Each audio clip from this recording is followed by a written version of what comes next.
இந்த எபிசோடில் நாம இயக்குனர் ரத்னகுமார் இயக்கத்தில் எழுந்திருக்கிற 29 படத்தை பற்றி பார்க்க போகிறோம். இந்த படத்தோட கதையை பற்றி பார்த்தோம்னா, 29 வயதாகியும் வாழ்க்கையில் தனக்கென ஒரு அடையாளம் இல்லாமல் தடுமாறும் இளைஞனாக நாயகன் விது வாழ்ந்து வராரு.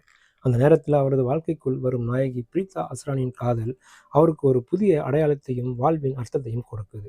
காதலே வாழ்க்கை என்று நம்பி வாழும் விதுவுக்கு காதலை தாண்டியும் வாழ்க்கையில் சாதிக்க வேண்டியது நிறைய இருக்குது என்பதை புரிய வைக்க முயற்சிக்கிறாங்க பிரீத்தி.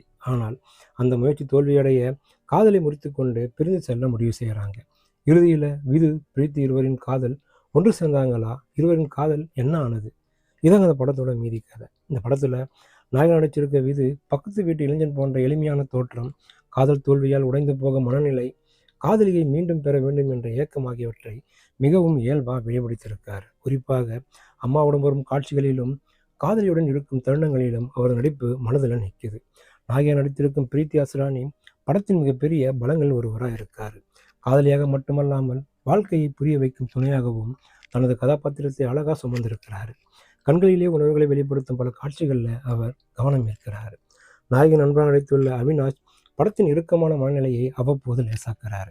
மாஸ்டர் மகேந்திரன், ஆதிரா பாண்டியலட்சுமி, சிந்து ஷியாம் உள்ளிட்டவர்களும் தங்கள் கதாபாத்திரங்களுக்கு தேவையான பங்களிப்பை சரியாக கொடுத்துருக்காங்கன்னு சொல்லலாம்.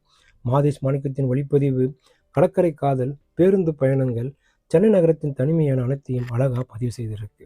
ஷான்ருடன் இசை படத்தின் ஆன்மாவாகவே இருக்குது.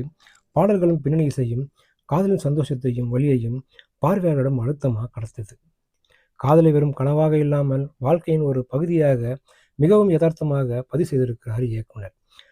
எவ்வளவு காதலித்தாலும் வாழ்க்கை அதைவிட பெரியது என்ற கருத்தை எந்தவித செயற்கைத்தனமும் இல்லாமல் கவித்துவமான காட்சிகள் மற்றும் கூர்மையான வசங்கள் மூலம் சொல்லியிருக்காரு.